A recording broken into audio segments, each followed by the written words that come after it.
This is a pod. A pod about dogs. Hi everyone, and welcome to the Healthy Dog Pod. My name's Ian, and we have Sophie with us here today. Hi. And today we're going to be talking about how to handle problem behaviours, unwanted behaviours. Last week we talked about how the dog's brain works, whether it's thinking and in a clear frame of mind for learning and making decisions, or whether it's been affected by over-arousal, stress, fear, anxiety, and the danger brain has kicked in. When we're looking at problem behaviours, what we're really trying to do, the first part of it, is working out what side of that brain is driving the behaviour of the dog.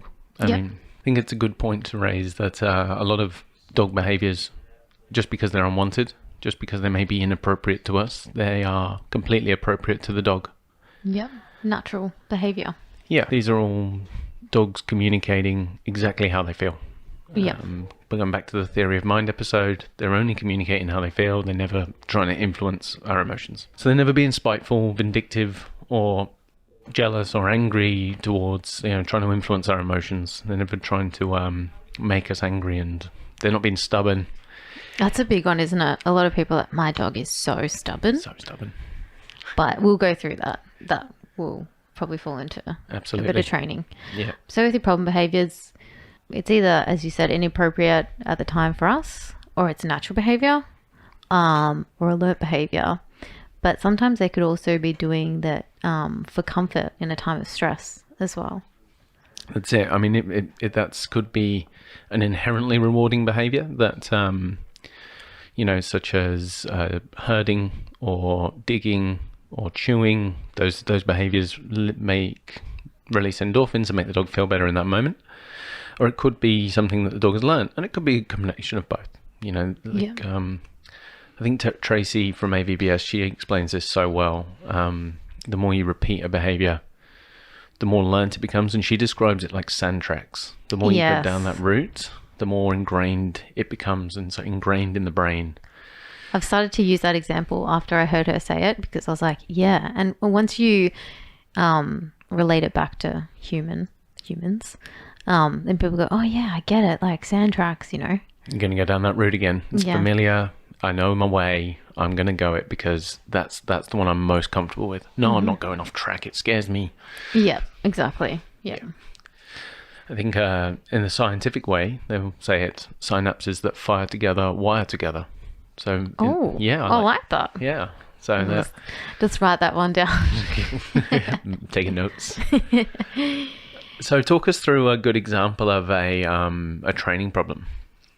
So, as you said, a training problem when the dog's thinking clearly, but deciding not to choose the owner or choose to be responsive. To the owner. So recall is probably the biggest one. Classic. A lot of people say, when they take the dog out and they let them off lead and they never come back. So it's either they're not motivated, they're not inclined to complete the behaviour, or something else is way more motivating for them at that time. Yeah. So we need to make sure that... So this is where I think a nice simple way of putting it is a training problem is where the dog is happy and comfortable and really under no influence of stress. No. But it's trying to achieve something it wants.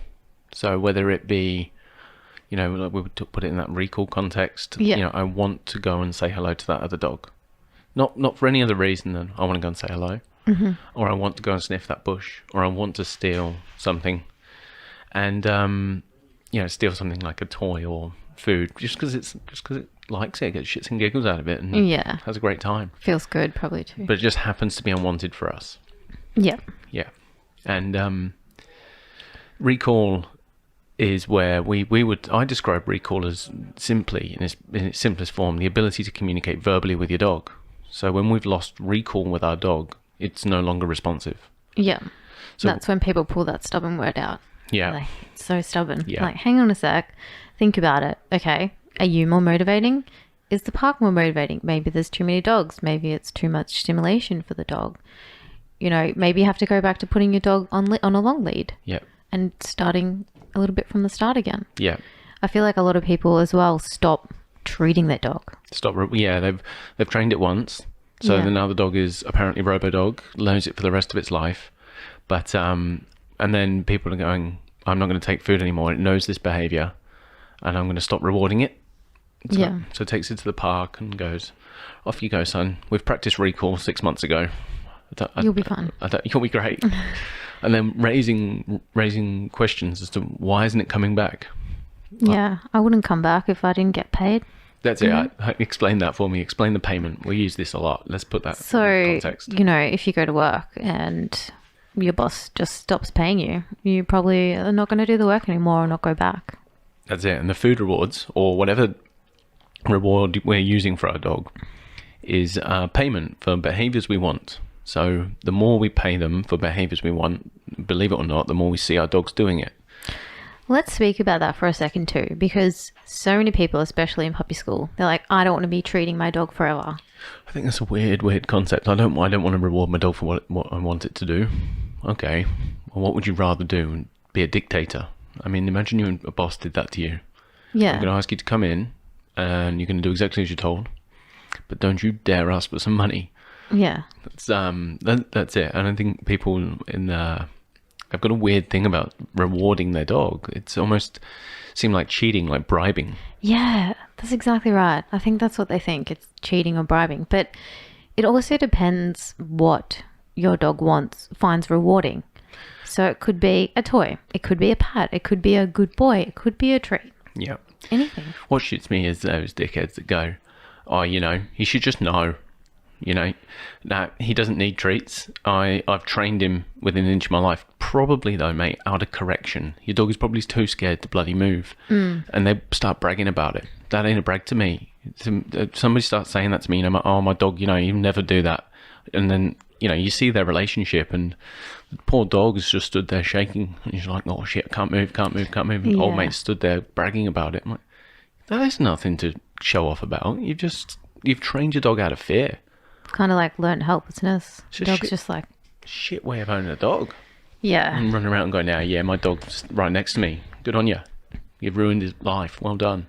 Yeah, it's just... Yeah, it's a bit frustrating when people are like, I don't want to treat it. But then I explain, intermittent reinforcement, where you're treating it every so often. So you're not treating it every single time. But you can't do that unless the dog knows the behaviour and is comfortable with it. Then you can be like, okay, maybe every third time and then every sixth time. And then, kind of like when you're at the pokies and you win every so often. Brilliant. I've got a gambling dog. But that's what you're doing. You're pretty much giving them treats every so often. And that's it. And I think when people, they see they've trained it, they've conditioned it, they've moved away from consistent reinforcement, consistently paying it, to intermittent, and then using treats intermittently, or rewards. I always use the word treats because I use food rewards a lot. But I think when the behavior decreases, people take it personally and they go, oh, my dog's being stubborn. Whereas I just say, hey, go back to incentivizing the dog. Go back to just actually giving it a reason to come back to you and listen. Yeah. And but don't get shitty with it. And of course your dog's not going to listen. The dogs are more interesting than you if you don't have food. It sees you every day. Old mate in the park running around, he's great fun. Of course he's going to choose you. Yeah. Dogs are self-serving animals. Go back to that theory of mind thing. They don't want to please you. Mm-hmm. They don't care. They just don't care. So when he's in the park, this is where, let's talk about what affects learning. When we're talking about while we're training them, we call it the 3Ds: distance, duration, and distraction. Now, we've talked already about being in the park, and the obvious one there is distraction. We put the dog under.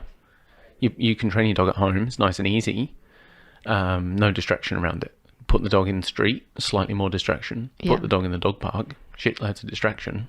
And people go, he's 8 weeks old. better take him out. Or might probably be older than that because of the injections and what have you. But still, a few months old. And we're going to put this dog under a shitload of distraction and then tell it off for not coming back. Yeah, I think that's really interesting too when people say, oh, my dog is so good at home, but when I take him out, he is a disaster. Shocking. I mean, I'm so surprised every time I hear that. Like, well, think about the situation. At home, he's comfortable. You've trained him at home. Limited distractions.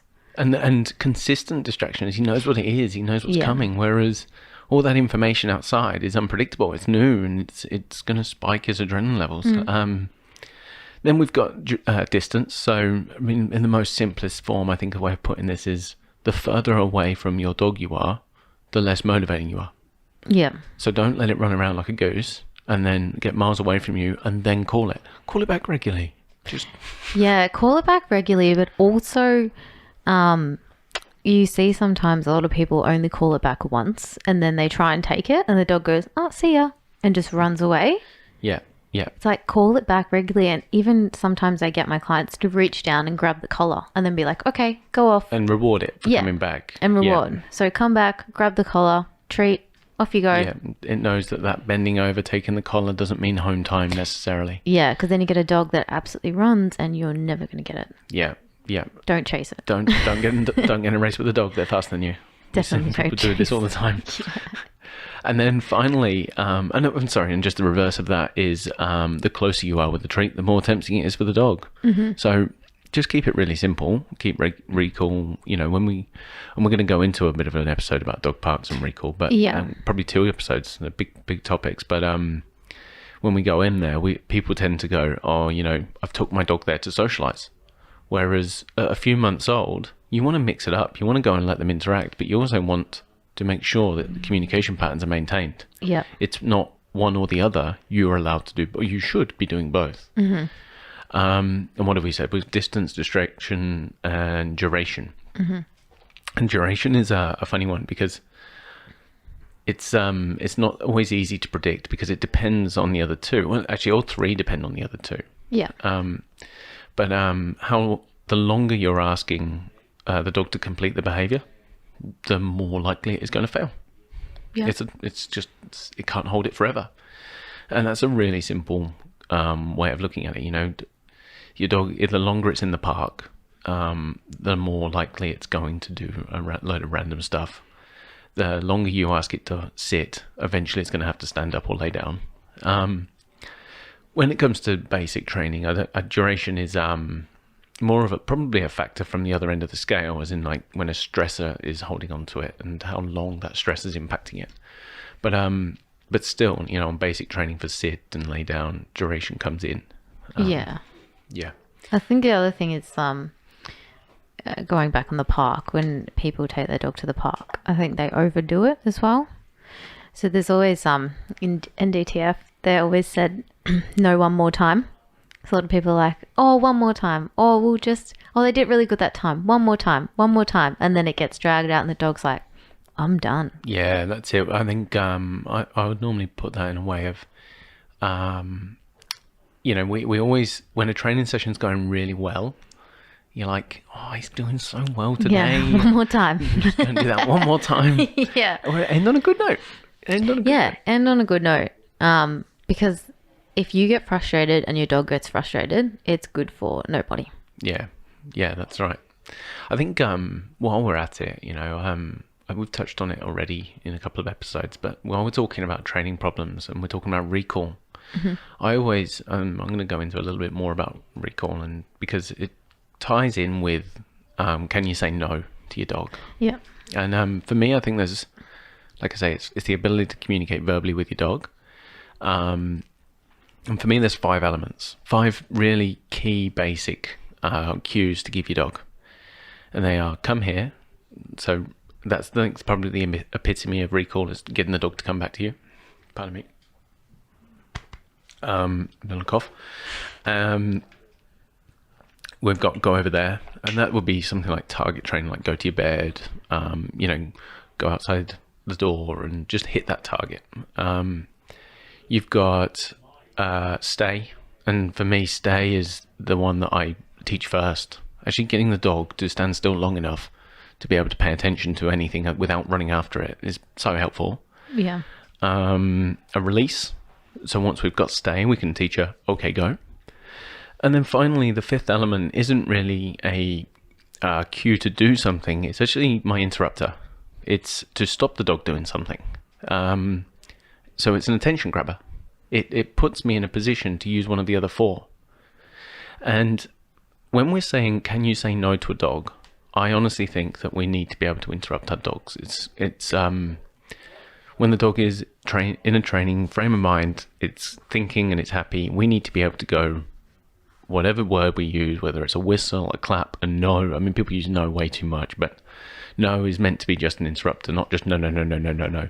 I usually say Yep, You know, their name, any name in the world is pretty much just an attention grabber. Yeah. If somebody goes, hey, Ian, I'm like, what?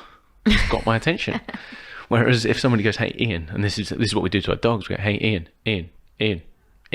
Well, you're not explaining anything to me, mate. What the bloody hell do you want? Yeah. So that's what I mean. An interrupter is an attention grabber, and that puts me in a position to be able to teach again. And when we're handling problem behaviours, really, what we need to focus on is what would we rather the dog do instead. And so when we see a dog completing a behaviour we would rather not see, so a problem behaviour, we can interrupt it and then use one of the other four to create what we'd rather and then reward that. So simple, but we tend to just concentrate on the don't, wait, pack it in, stop it. They're all interrupters. Yeah. But we never explained. We never explain what we want from the dog, and that's where it can become here. It could be go to bed or go over there. Or stay. Just stand still for 2 seconds, mate. Can't breathe. Yeah. And remember, you're not rewarding the behavior that they were doing it was unwanted because their brains moved on. Yeah. So if you're like, grab their attention. Okay, come over here. Sit, treat. You're rewarding that behavior. Paying them. I think a lot of people think they're rewarding that naughty behavior. Yeah, because we hold on to shit. We still hanging on to the fact that, because we've got a negative bias, and dogs do as well, but that's for another day. But we've got a negative bias, so we notice all the bad things that are happening to us, to the dog, and we're going, oh shit, he's running off the road, he's running away from me, and even though he's come back to you, our sense of stress is we're still holding on to that, and we've got to move on because the dog's come back, I've seen it so many times. Dog runs away. Owner's like, Benson, screaming at the dog to come back. And when he comes back, he whacks him on the nose. Why the bloody hell would he come back a second time? Yeah. That's a massive one I see all the time. They come back, they're like, oh, you are so naughty, you ran away. And the dog's like, You're an idiot, mate. Just come right back to you. Not doing that again. I'm going to go back to that road. Things were moving really fast. That was loads of fun. Benson! Isn't it Fenton? Is it Fenton or Benton? Yeah, I completely fucked it, didn't I? Yeah. Yeah, well. Fenton! We will add the link to that. It's a pretty bloody funny video. So, when we're handling training problems, just to recap nice and clear, we can interrupt. I think we're allowed to disagree. We don't want to deem owners powerless by not being able to say no, because people will get so frustrated. Oh my god, I just can't keep up with this dog. And we see it all the time where people are just trying to please the dog all the time. I feel like actually, as long as an owner really comes to terms with what their own tolerance levels are and being okay with that and going, you know, I start to feel uncomfortable when my dog is 10 meters away from me. So I'm going to call it back at 7 every time so that I stay under my threshold. There's nothing wrong with that. That's your threshold, mate. Go for it. Yeah. Don't feel bad about that, because nobody takes the dog out to feel like shit and feel like really stressed because your dog's 11 meters away. Or jumping up on the sofa. Dog wants to jump on the sofa. Fair play to the dog. But if you don't want it, train the dog. You're allowed to disagree. You know, train the dog to use its bed more often. Don't just yell at the dog every time he jumps on the sofa. Know your own boundaries. I think that's really key to dog ownership, because there's so much shit out there about myths about how you're not allowed to let your dog do this and you're not allowed to let your dog do that. It's nothing to do with what anybody else wants. It's your house, your dog. You're allowed to communicate what you want. Create a relationship where you know what you like. Listen to your dog so that you can see what he likes and what he doesn't, and be normal. I think that's the hardest thing about dog ownership is it's kind of the same with children. And there's so many opinions on, you know, how you should raise them, how you should walk them, how you should do this. You shouldn't feed them this, you shouldn't do that, and the list goes on. And I think it's very overwhelming for people, especially when they Did you see down in Melbourne? I think it was down in Melbourne. Where were we? It was a few weeks ago now. But it was one of the local councillors was starting to bring in wanted to bring in a law, you need to get a license to get a dog. And I think that's real dangerous territory, to be honest, because old mate is, he's nothing to do with dogs. He just happens to be a dog owner that's also a politician. And yet he wants to bring in the law. You're not the one, mate. You're an idiot. You've got your own standards that are based on your maybe owning 3 dogs in your life. Yeah. You're not the person that's meant to bring that into the council. That's horseshit. I think the hardest thing with that too would be, like, if I had a license, not that I would, but I could. No, I wouldn't give you one, mate. I'm saying, like, you could just buy a dog and then give it to someone else. Like, what's stopping you there? I think we really need to think about education more than the license system. Absolutely. Education around this, why we're doing this, is health of the dog, health of dog ownership in general. And really just letting people know that, you know, there is no set in stone way of owning a dog. You know, there's and I think I've said, I say this every day. So I've probably said this on previous episodes. I'm definitely going to say it again. You know, for me, you get a dog to make yourself and your dog happy. And the only way you can really do dog ownership wrong is if you're consistently doing things that stress you or your dog out without trying to make them better. Yeah. And that doesn't involve correcting them, because that's still causing stress on you and the dog, because nobody wants to walk around going, back it. Like, how much does it shit you when people are walking their dog off lead and they just, you know, we've got to have a whole nother thing of dogs approaching dogs off lead, but what gets me is when the owner starts telling the dog off for walking off when he's got a lead in his hand and he hasn't strapped it onto the dog, and the dog's getting yelled at every 10 seconds, like, wait, come here. I saw this today. I honestly saw this today. I was walking on the other side of the road because this dog was off lead, and I had a dog who gets a little bit overstimulated. And she was like, okay, let's go. And she was walking and the dog wasn't following. And she's like, oi, come on. And he was smelling on the grass. And then she's like, kept walking. And then she's like, oi, come on. And it still didn't follow her. So she had to walk back and put the lead on and then walk it. Why is it off?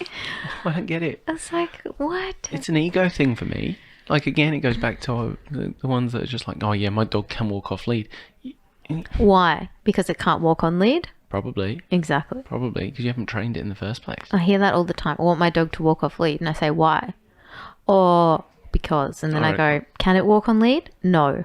There you go. It's an ego thing. People want to be able to tell other people that they can do it.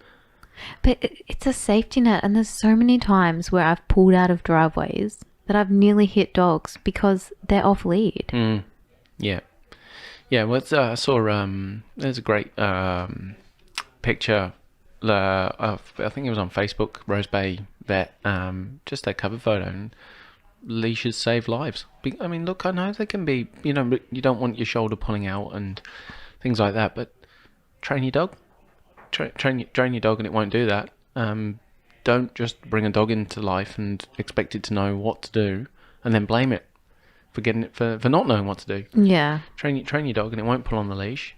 Listen to your dog's stress levels and you won't flood it. And, you know, I think we're going to have to talk a little bit about hyperarousal and overstimulation, because that happens all the time as well. And that's another reason why dogs aren't listening.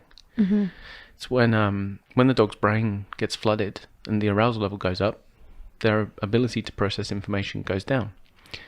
And today we're going to talk real top level on it, because I think it's such a big one that we're probably going to go into this, how to handle dogs that are affected by fear, stress and anxiety.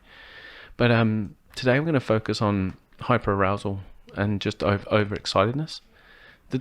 If the dog is overexcited, settle it down and make it comfortable again, because that positive stress impacts the brain the same way as negative stress. It's still not choice. I can't switch my brain on to suddenly feel overexcited. Yeah. So don't just tell it off. You're probably the one that either interacted with it to the point where it's gone a bit mental, or taken it out and put it in a situation where it's got too much to cope with. Mm-hmm. Don't whack it. Don't check it on the lead. It's not its fault. Didn't choose to be there. And instead, again, people go, I can't use food and I can't use praise and positive reinforcement when the dog is misbehaving. Well, like I say, it didn't choose to be there. So it's your job then to rescue it and make sure it's in a situation where it can hear you.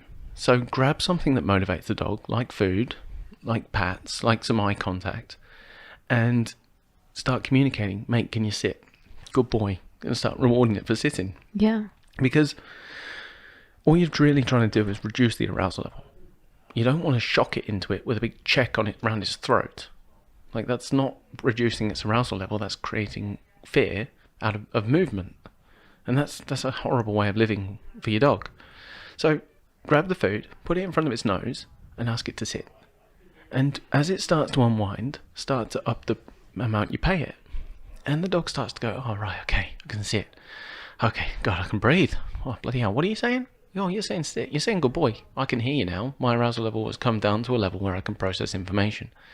You haven't made it want to go overexcited. Again, you can't pay anybody to suddenly switch their brain into the wrong gear. Yeah. It's not choice. But again, people freak out. Oh, I think I'm worried about rewarding that behaviour. And Yeah, you're not rewarding that behaviour. it's the difference.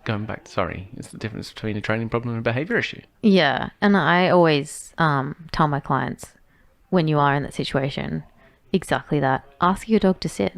Can they hear you? Yeah. Can you hear me? Can you process the information? Yeah. Can you complete the behaviour? Can you settle into it? Because if they can't, then We've put them in a situation where they're compromised. yeah. So create your distance, or take them out of the situation. Up the frequency of reward. Give Yeah. them a better reason to choose you. Mm-hmm. But again, it goes back down to training methods of so many people punish the dog. They blame the dog for not being able to do it. And whereas if people were actually listening to their dog in the first place, Yeah. they would probably not have taken the dog that far, that deep into that situation. Or the other thing that they do is use a ball. Yeah, I've seen that before. Yeah. Overstimulated. Oh, we'll throw the ball. Yeah, I've been having a chat now for about 2 weeks with a dog. I was going to say a dog on Instagram. That's because that's the. It is a dog on it's, Instagram. love it when people talk about their dogs through that person, Do you through know the individual. what is so funny is sometimes I'll be walking and I'll be like, oh, is that blah, blah, blah? And they're like, oh, yeah. I'm like, oh, I follow your dog on Instagram. What? All the time. All the time. Yeah. Get, I think more people know my dog than me. It's great. I like it that way. But no, sorry, this dog was in the park every day playing fetch, and we're gonna go again. We've got a whole new talk to talk about when it comes to dog parks. But what was happening was this dog was being trained to hold its attention through the ball, but then every time what they're using is such a highly arousing, highly stimulating thing that the dog didn't actually have a settle. It just was distracted. And if you held on to that ball for 2 seconds, it's going to bark at you. It's going to do all these really exaggerated behaviors that just until you throw the ball again, because it's not thinking. It's not in a training frame of mind. And an indicator to that is, can you throw the ball and your dog not fetch it? Well, it's acting on reflex. So it's not thinking. It's not trainable in that moment. It's you can train it under pressure to finally go and get something, but we're talking about pet dogs. We're not talking about dogs that are, training to bring down like attack dogs and things like that. We want these dogs to be thinking. Like, I think so many training methods really do involve the dog going so hyped up that they're no longer thinking. They're completely reflexive. And how many times have I said it to you? Like, nobody calls us because they can't rev the dog up. Yeah. They spend so much time revving them up, and then one day they go, bloody hell, he will not stop. Wonder why, mate? You never trained him to. Yeah. Don't get us wrong. You can rev your dog up, but you need to be able to calm your dog down. Yeah, that's right. We've got when we're training, it's all about stop, release, stop, release, stop, release, but nobody likes to introduce the stop. Yeah, it's like throwing the ball, as you said. Okay, throw the ball. Stay. Go get it. Yeah. Or even, can you come back to me? Yeah, throw the ball. Come here. Here's the treat. Now go get the ball. Yeah. Make him think. Yeah. Get the dog making a decision rather than acting on reflex.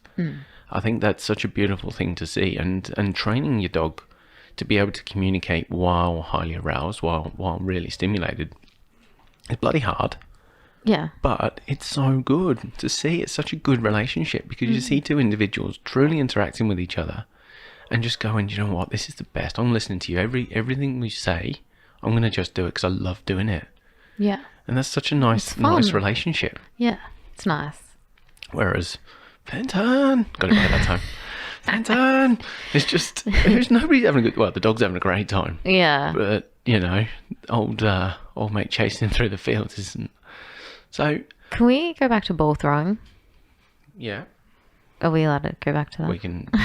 I know we are going to do a whole podcast on this. Okay. Because this is. It's just a massive. It came up the other day on my Facebook as well. How many injuries it's causing to ball throwing? Yeah. Hips, legs. We're going to get a vet in to talk about this. Yeah. Because it's something we see. Well, the vet, they see so much more than us. But you know, ball throwing in dog parks is not a social behaviour. No. It's a dog just being compulsive. It's like putting a bear that's only ever lived in a cage in amongst another bunch of bears and expecting it to be able to be social. It's been on a behaviour loop for the last however long. It's not interacting with others. But, you know. And they don't know when to stop either. I think that's the biggest thing is we keep going, and that's where injuries can arise. It goes back down to culture of dog ownership. Like, tie your dog out and he'll be happy at home. No, keep your dog really comfortable and settled, and you'll never have that issue in the home in the first place. Yeah. You don't need to exhaust them. Yeah, and drain their energy through actual just massive adrenaline hits. Imagine if somebody did that to me every day. I mean, it'd be the worst. Just a massive adrenaline hit every single day. I know that I can't cope with that. Like, I don't know why we expect dogs to be able to. Yeah, that's a great point. So this does lead us on to clearly a few more topics, and we're gonna keep each podcast nice and short and sharp because for that reason, so that we're nice and clear about and we don't convolute everything. But did you want to quickly touch on anxiety, or do you want to? No, I think that's definitely for when the danger brain's active. Cool. That's a whole topic in itself where because it's not choice. Today was all about when the dog's thinking and we're able to train it next week and what we can go through. I think it'd be really good to talk about how to handle problem behaviours that are driven by stress, fear and anxiety, because when the danger brain's kicked in, and there isn't really a place to say no in that. That's very true. Very different. And what we're going to try and do is really off the back of that, really differentiate for everybody to see what they're actually looking for, so they can determine which one of the two types of problem behaviour they're looking at the time. Because it's the problem behaviours can be similar, but the way we handle it and the reason why it's happening in the first place are completely different. So keep listening, guys. I was going to say something else. Sorry, go on. I can cut that. I was just going to ask. Because sometimes, or when I first started as a trainer, you know, I would go in, you'd teach the sit, stay, etc., etc., etc., etc. And I didn't really know I'd have to, you know, learn about problem behaviours and tackling that until I started doing consultations where I was like, hang on a second, training isn't just the be all and end all. You need to be able to go through problem behaviors as well. But then I was just going to ask you, sometimes the lines are a bit blurred there. Sometimes there's a training that can lead into a problem behavior. What are your thoughts on that? Which part? Sorry, I think just on to recap on that, that's great, because I think so many people, even if they call us and go, hey, we just want some basic training because we want our dog to be able to sit and stay and lay down, our team on the phone will go, yeah, it'll definitely help you with that, but why? And inevitably, there's some problem solving to do, because dog training, I've said it so many times, is bloody useless unless we use it in real life. Yeah. And training the dog to sit and stay and lay down and come here is really, really useful. But what we want to know is, why is your dog not doing it? What situation are you putting your dog in? Because I honestly believe prevention is so much better than cure. Learn it, set yourself up for a win by training your dog with nice.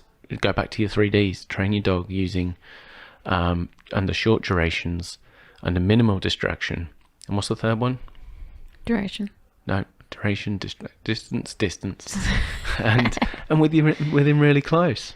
Yeah. And but people will ring us like we said at the start. Oh, he won't come back in the dog park. Yeah. Okay, now we know why we're training those things, and then we can actually talk about it, because basic training is basic. Yeah.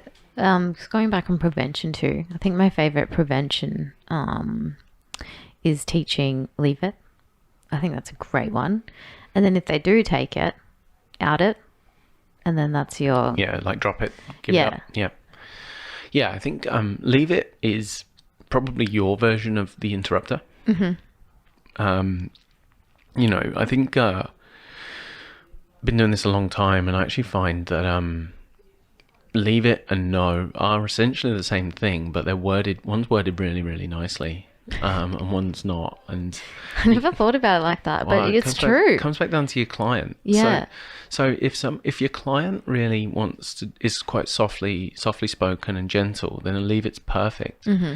But say you've got a client that's really at the end of their tether, and you're asking them to go leave it, they're gonna get real shitty. Yeah. And it depends. There's no right or wrong to that. You are essentially trying to train the same thing, though. But, yeah, that's true. But understanding that where your client's at and their tolerance level, their communication patterns, how do they like to communicate with their dog? The language around it. I always joke, like we're saying it in English. We're saying the word interrupter in English. Dogs are trained all around the world in different languages. It doesn't matter what you say. You can say banana. That is... Don't give a shit. A massive point, because so many people think their dog can understand English, like everything they're saying. And that's what I say. So, well, what about other countries? What about deaf dogs? Yes. There's this is a whole nother topic again. If I had $1 for every time you said that, I'd be bloody rich by now. Yeah, I know. I'd like to stick to the point. As I said last week, we're really good at not talking about what we're meant to talk about. Somebody's digressing even way too much today. I just need to get everything out, It just pops up in my head. Well, this is great, because that means we've got plenty more episodes to keep talking about, doesn't it? See? Look what I'm doing. I love it. Love your work. All right. We'll see you. We'll be here next Monday then. We've got more to talk about. Every Monday. Well, we're recording every Monday. God.